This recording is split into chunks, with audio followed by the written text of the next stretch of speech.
Hey, I'm Nate. I'm one of the pastors here at Heartland. I'm with my dad, Stephen Williams. He is a pastor in Southern Illinois. He also works for Illinois Baptist State Convention as a zone consultant.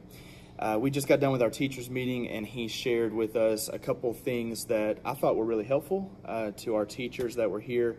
If you weren't able to be here, man, you missed it. It was really good. I felt like it was very practical, and that's our goal for these teachers meetings, to be practical, that they would walk away learning something that would help their class immediately, help them as teachers. But just as a recap for you guys that weren't able to make it, and as a reminder for those that were here, the first thing that you talked about was being united with Christ, and how that, I think you said something like, functionally and spiritually, it's the most important thing, the main thing that you could do. Why don't you speak just real briefly on what you said there? That's absolutely right. You can blow everything else, all the other techniques. You can mess up the content to a degree. Of course, you need some Bible and some testimony. But if you're right with the Lord, and your walk is with the Lord, when you come in, you'll see fruit born. And then if you learn some of the techniques and things that we talk about from time to time that'll help you be a more effective communicator, and you've got that kind of a foundation behind you, then it's even enhanced further. Yeah, that's right. The other thing you mentioned, the second main thing, talked about preparing for your class, and a lot of what we spent our time talking about was assessing the room and how you're going to even set up and use space. And I feel like for a lot of us who teach on a regular basis that, we just go through the motions. We don't even think through that anymore. For some of us, we teach in the same room or lead the small group in the same room. We've always let it in for sometime as long as 20 years maybe. And so you might not think how what your room is communicating, the space is communicating. How important is that? Well, I think it's really important if you want people to listen to you. Yeah, that's the goal. That's pretty important, right? That's pretty important.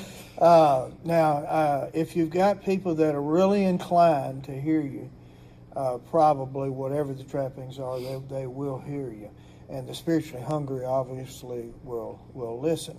But you can strengthen the communication that's going on and the effectiveness of your teaching if you use the space, especially if you use all the space you have as a teacher. Maybe get up more often if you normally sit. Approach the people, have your movement toward the people and then toward some other people, so that it's people will be following you and more likely to listen more carefully to what you have to say. So that use of space. And then the way you set it up is going to determine the kind of interaction that you want people to have with each other and with you. If you predominantly want all the interaction to come to the front, it should be one setting.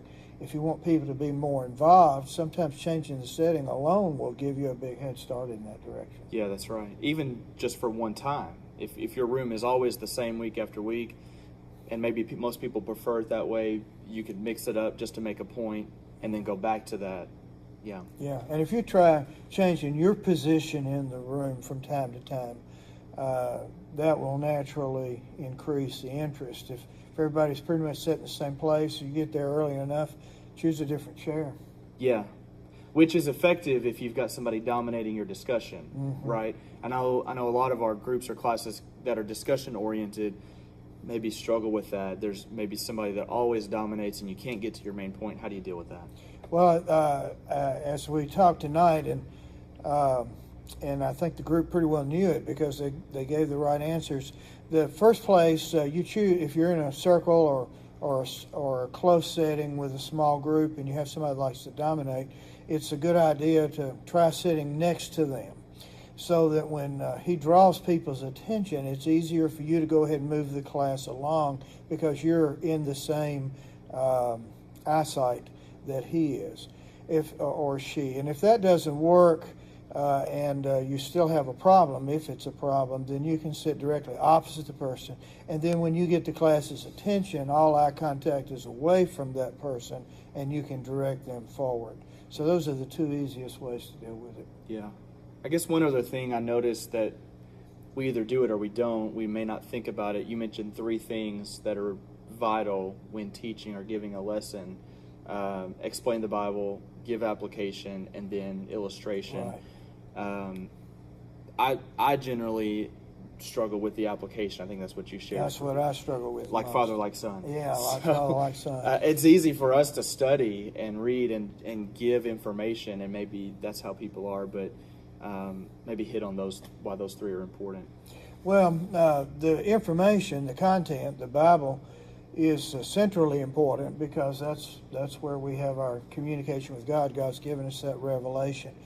But the other 2 drive that because we want that to get into the minds and lives of the people that we're teaching. We want it to affect the way they behave. Yeah. And so the other 2 help us to accomplish that, or make it easier on our people to accomplish that, by applying it so that they know, how does this verse or this scripture affect my life? What's it saying to me about the way I live? Because it might be about something that doesn't happen anymore. It only happened in the 1st century or even in BC.